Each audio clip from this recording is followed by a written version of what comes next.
Bismillahirrahmanirrahim. Assalamualaikum warahmatullahi wabarakatuh. Selamat pagi anak-anakku sekalian, para warga kelas kelas 11 pertanian. Alhamdulillah selamat pada Anda. Anda sekarang sudah berada di semester genap tahun pelajaran 2020-2021. Semester ini sangat penting buat Anda karena untuk menentukan apakah Anda bisa naik kelas atau tinggal kelas, naik ke kelas 19 atau tetap di kelas 11. Dan semester ini juga sangat begitu padat agendanya buat Anda seperti yang saya sampaikan pada hari kemarin, bahwa Anda akan melaksanakan asesmen kompetensi minimal, dan Anda pun akan kegiatan praktik kerja lapangan. Nah, karena itu perlu strategi yang sangat cerdas buat Anda dalam melaksanakan proses pembelajaran di semester genap ini. Anak-anakku yang berbahagia, khusus untuk pembelajaran PPKN, kita ada beberapa materi yang akan kita pelajari bersama di semester ini. Antara ada 3 materi yang berkaitan dengan materi pembelajaran PPKN pada semester ini. Saya mengingatkan kembali, jadi siswa yang belum melaksanakan kegiatan remedial atau belum mengerjakan tugas remedial itu dipersilakan untuk segera mengerjakan tugas remedial 40 sampai dengan hari Jumat. Ini penting sekali, mohon untuk Anda perhatikan, Anda jangan sepelekan. Khusus bagi siswa yang nilainya di antara 70 sampai dengan 75, 70 sampai dengan 75, dan diumumkan oleh wali kelasnya untuk mengikuti kegiatan remedial, kegiatan perbaikan, silakan, sifatnya opsional, silakan buat Anda mau mengikuti ataupun tidak jadi soal. Kalau mau mengikuti berarti Anda ada itikat baik dari Anda untuk memperbaiki nilai Anda. Kalaupun tidak mengikuti itu tidak jadi masalah, berarti nilainya masih nilai yang sama seperti yang tertuang dalam ini bersama, bahwa KKM untuk mata pelajaran PPKN di semester ganjil ataupun di semester genap ini masih tetap sama, yaitu 70. Anak-anakku yang berbahagia, pada pertemuan pertama di semester ini kita akan mengupas, kita akan banyak mendiskusikan materi tentang bagaimana peran Indonesia dalam menciptakan perdamaian dunia melalui hubungan internasional. Nah, materi ini nanti akan saya share di Google Classroom materinya, information sheet-nya Bapak sampaikan di Google Classroom, juga video pembelajarannya. Baik, kita mulai saja materi yang akan kita pelajari selama 2-3 pertemuan ke depan.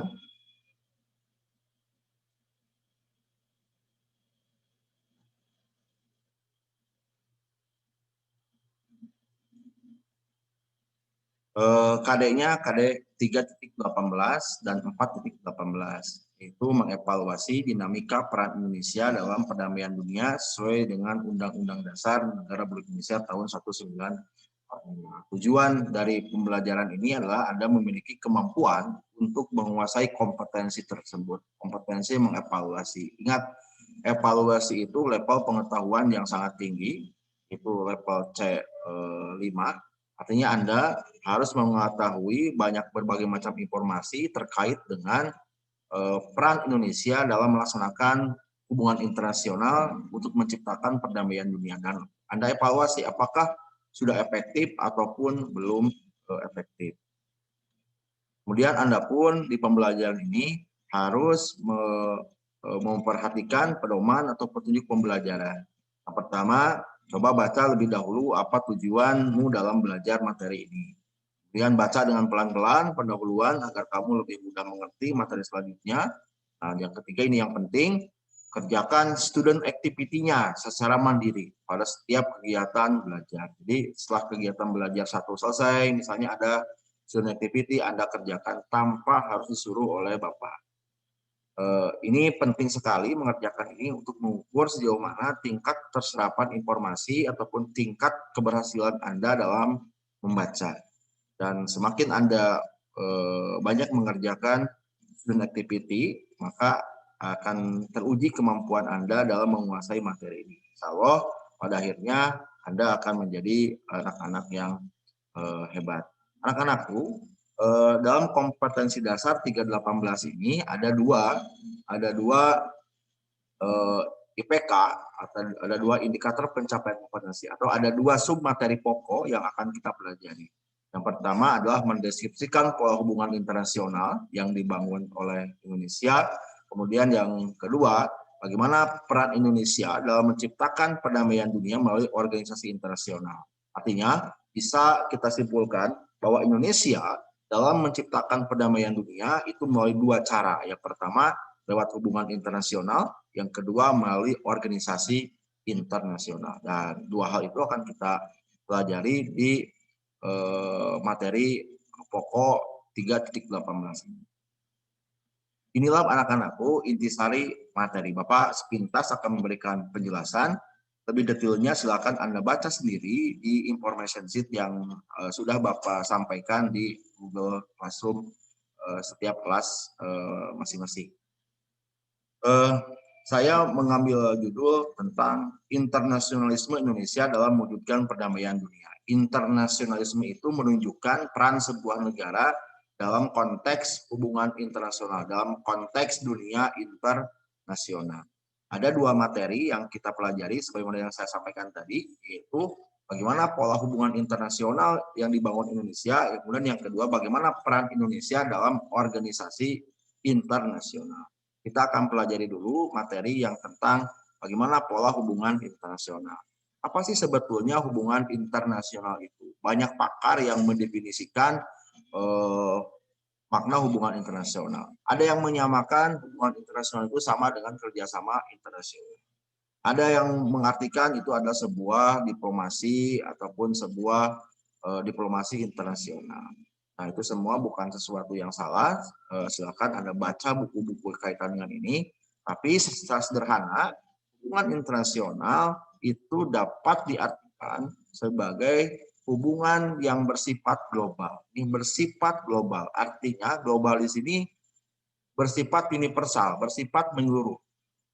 Yang melewati batas-batas ketatanegaraan, melewati batas-batas kenegaraan. Jadi kerjasamanya adalah kerjasama lintas negara, kerjasama lintas ke batas melewati batas-batas kenegaraan.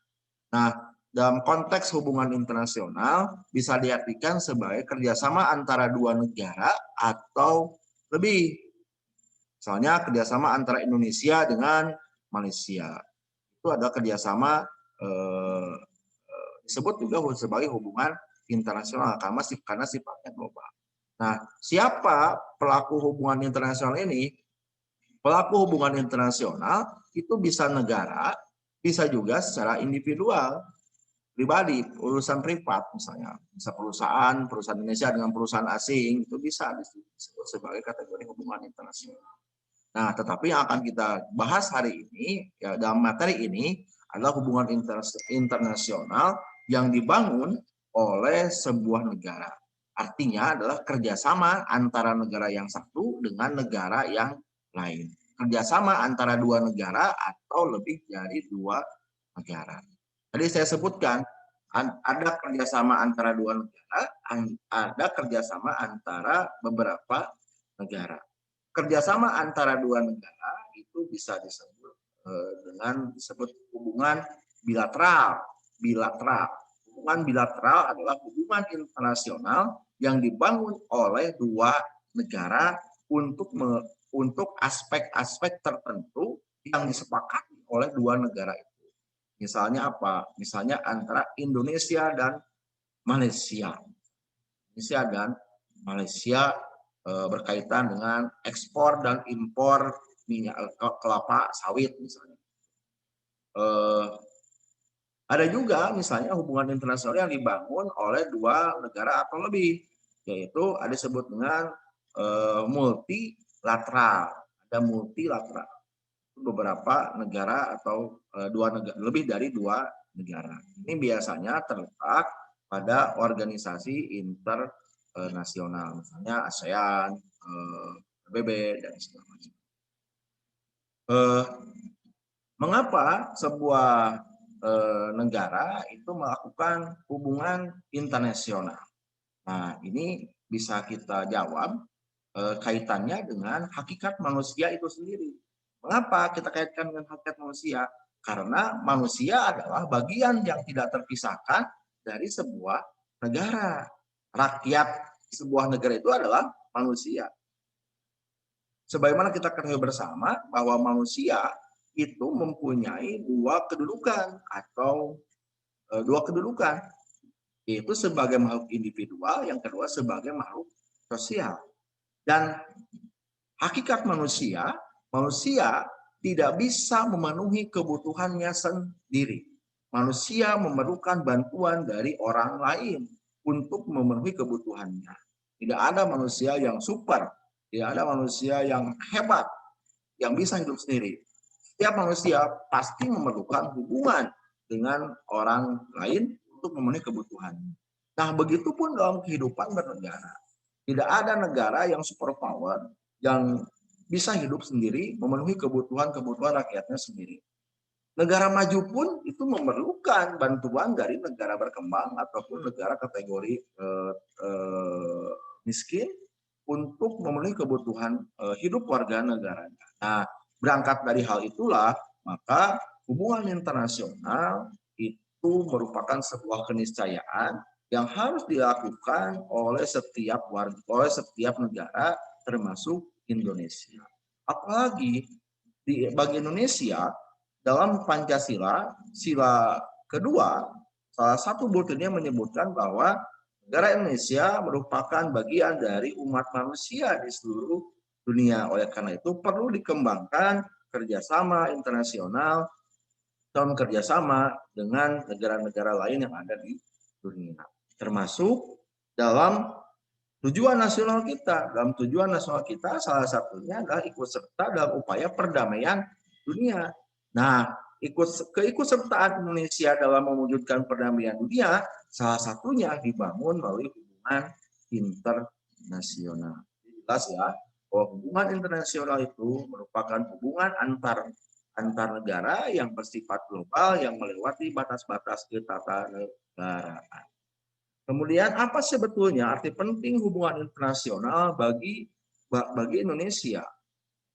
Yang pertama, memperkokoh posisi NKRI. Maksudnya adalah bahwa jangan sampai keberadaan NKRI ini diganggu oleh negara-negara yang lainnya. Makanya salah satu bentuk pertahanan diri kita, pertahanan negara kita, supaya kita terhindar dari ancaman-ancaman yang datang dari luar negeri, dari luar, maka kita adalah membangun hubungan internasional dengan negara yang lain. Kita mempertahankan, kita menganut ada sebuah paribasa yang kita anut, kawan 1000 itu masih kurang, musuh 1 itu terlalu banyak. Nah, itulah prinsip yang kita bangun dalam melakukan hubungan internasional.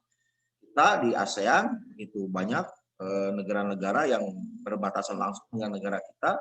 Bayang kalau Indonesia bermusuhan dengan negara-negara itu, pasti rakyatnya yang menjadi korban. Tapi ketika kita berhubungan baik dengan negara-negara tersebut, maka posisi NKRI akan semakin kokoh, tidak ada gangguan-gangguan yang mengancam pertahanan dan keamanan negara. Kemudian yang kedua, mewujudkan tujuan dan cita-cita nasional. Tadi Bapak sebutkan bahwa salah satu tujuan nasional kita adalah ikut serta dalam upaya perdamaian dunia berdasarkan kemerdekaan, penerimaan abadi, dan keadilan sosial. Itu adalah tujuan nasional.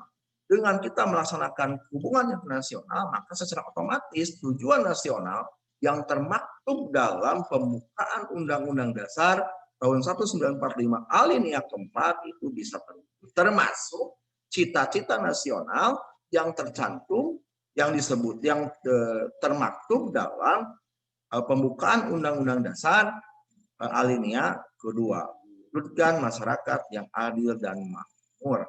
Dengan cita-cita tersebut hanya bisa tercapai salah satunya adalah dengan kita melaksanakan hubungan internasional dengan negara lain. Tentu saja yang berikutnya adalah akan menjalin persahabatan. Banyak dengan menjalin persahabatan negara-negara lain, kita dapat dengan mudah untuk mewujudkan kebutuhan-kebutuhan kita. Rakyat Indonesia bisa pergi ke luar negeri. Karena apa? Negara kita bersahabat dengan negara tersebut. Hanya Anda liburan ke Maldives, liburan ke Amerika misalnya, itu karena apa? Anda bisa dengan tenang liburan ke sana karena pemerintah negara kita bersahabat dengan negara tersebut. Kemudian yang terakhir tentu saja mewujudkan perdamaian dunia. Jika dunia itu damai, maka negara kita pun.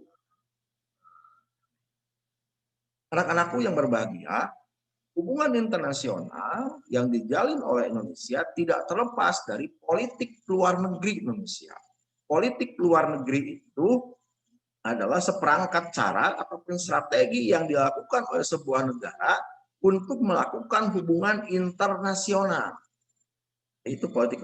Setiap negara di dunia pasti mempunyai politik luar negeri, mempunyai strategi, mempunyai cara untuk melakukan hubungan internasional dengan negara lainnya. Nah, Indonesia pun mempunyai corak politik luar negeri.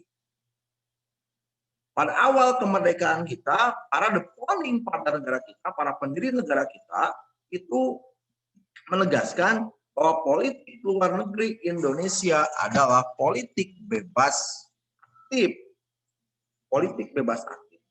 Dengan politik bebas aktif, bangsa Indonesia bebas menjalin hubungan internasional dengan negara manapun. Negara kita bebas menjalin hubungan internasional dengan negara manapun. Tentu saja negara yang dimaksud adalah negara yang secara ideologi tidak bertentangan dengan ideologi negara kita. Misalnya, saat ini Indonesia belum menjalin hubungan diplomatik dengan Israel secara politik ataupun secara sosiologis. Kenapa? Karena ideologi Zionis yang dianut oleh Israel itu tidak sesuai dengan ideologi Pancasila yang berlaku di Indonesia. Bebas di sini adalah bebas dalam konteks sesuai dengan Pancasila. Kemudian, tetapi bangsa Indonesia pun selain bebas menjalin hubungan internasional dengan negara manapun, kita pun aktif dalam upaya perdamaian dunia. Nah, ini banyak sekali dibuktikan oleh negara kita. Nah, salah satu wujudnya adalah kita misalnya dengan mengirim pasukan perdamaian dunia bergabung dalam PBB. Bahkan kita di tahun 2020 itu menjadi ketua Dewan Keamanan PBB, menjadi salah satu anggota Dewan Keamanan PBB dan pernah menjadi ketua Dewan Keamanan PBB. Lantas bagaimana wujud politik bebas aktif? Wujud politik bebas aktif bisa kita lihat pertama dari perjanjian internasional. Negara kita banyak sekali melakukan perjanjian-perjanjian internasional dengan negara lain, baik perjanjian dalam arti secara politik ataupun perjanjian ekonomi. Misalnya perjanjian dengan Singapura untuk urusan ekstradisi tahanan misalnya, kemudian perjanjian dagang dengan negara-negara lainnya, itu contoh. Dan yang paling kita mudah melihatnya adalah bagaimana kita membuka kantor perwakilan diplomatik di negara lain. Juga kita pun, kalau Anda datang ke Jakarta, Anda bisa melihat beberapa kantor kedutaan besar yang di negara lain yang ada di negara kita. Nah, anak-anakku, itulah pola hubungan internasional yang dilakukan oleh bangsa Indonesia. Artinya upaya bangsa Indonesia mengupayakan mewujudkan perdamaian dunia melalui hubungan internasional. Salah satunya adalah bahwa pola hubungan internasional bangsa Indonesia itu bercorak politik luar negeri bebas. Kemudian bagaimana peran Indonesia dalam mewujudkan perdamaian dunia melalui organisasi internasional? Apa sih sebetulnya organisasi internasional itu? Anda bisa baca lebih detail di information sheet atau di buku sumber yang lain, tapi secara sederhana, organisasi internasional itu adalah organisasi lintas negara. Artinya organisasi yang anggota-anggotanya itu dari berbagai macam negara. Siapa anggotanya? Bisa berbentuk negara atau bisa berbentuk organisasi-organisasi privat seperti perusahaan-perusahaan atau hal-hal lainnya. Nah, yang kita bahas di materi ini adalah organisasi internasional yang anggotanya adalah negara-negara merdeka. Salah satunya Indonesia. Indonesia itu sangat berperan besar dalam organisasi internasional. Sampai sekarang kita tidak luput dari percaturan internasional melalui organisasi internasional. Banyak sekali organisasi internasional yang diikuti oleh Indonesia. Salah satunya adalah baik yang sifatnya regional ataupun sifatnya internasional. Regional itu misalnya di kawasan Asia Tenggara. Kalau yang internasional misalnya adalah PBB. Nah, dari sekian banyak organisasi internasional yang dianut oleh Indonesia, ataupun yang diikuti oleh Indonesia, Bapak menjelaskan 3 jenis organisasi internasional yang populer. Yang pertama adalah PBB, Perserikatan Bangsa-Bangsa atau United Nations. Kita menjadi, bagaimana peran Indonesia di PBB? Indonesia menjadi anggota PBB yang ke-60. Kemudian kita menjadi anggota tidak tetap Dewan Keamanan PBB, kita pun menjadi anggota Dewan HAM PBB. Dan kita pun masuk ke dalam organisasi internasional yang berada di bawah PBB.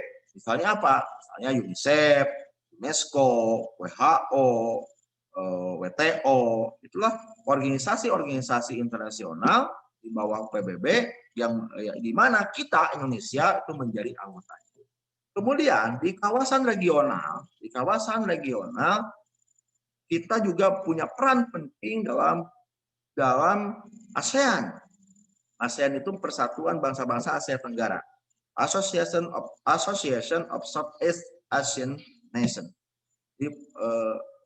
Bagaimana peran kita di ASEAN? Kita adalah pendiri ASEAN. Ada 5 pendiri ASEAN. Salah satunya adalah negara kita. Malaysia, Thailand, ada Myanmar, dan, itu beberapa pendiri ASEAN. Kemudian ini yang paling penting, kalau Anda datang ke Jakarta, Anda bakal melihat lokasi kantor Sekretariat Jenderal ASEAN. Sekretariat Jenderal ASEAN itu ada di, bahkan pejabatnya ada beberapa yang dari Indonesia. Kemudian kita pun tentu saja terlibat dalam konferensi tingkat tinggi ASEAN, baik yang diikuti oleh presiden ataupun diikuti oleh para. Kemudian organisasi yang ketiga itu kita punya peran di gerakan non-blok. Di gerakan non-blok itu sebuah organisasi yang didirikan atas dasar kekhawatiran ketika terjadinya perang dingin, di mana ada blok barat dan blok timur. Blok barat yang dipimpin oleh Amerika Serikat yang berideologi liberal, kemudian ada blok timur yang dipimpin oleh Uni Soviet yang berideologi sosialis komunis. Nah, karena kita politik bebas aktif, maka Bung Karno pada waktu itu mendirikan gerakan non-blok bersama Perdana Menteri India, bersama Presiden Yugoslavia, bahwa negara-negara non-blok itu bersahabat dengan negara-negara di blok barat, juga bersahabat dengan negara-negara di blok timur. Di mana, bagaimana peran Indonesia dalam gerakan non-blok? Satu yang saya sebutkan tadi, sebagai pendiri gerakan non-blok, dan kita pernah menjadi ketua gerakan non-blok. pada tahun 1992 sampai 1995. Nah, itulah anak-anakku beberapa peran negara kita dalam organisasi internasional. Materi yang lebih detail bisa kalian dapatkan, bisa kalian baca di information sheet yang sudah Bapak bagikan melalui link di akun Google Classroom. Jadi yang bisa saya sampaikan, saya ingatkan lagi, bagi yang mendapatkan tugas remedial, silakan kerjakan. Minggu ini harus segera diselesaikan. Terima kasih. Semoga kita berada dalam lindungan Allah SWT dan pandemi ini cepat berakhir. Wassalamualaikum warahmatullahi wabarakatuh.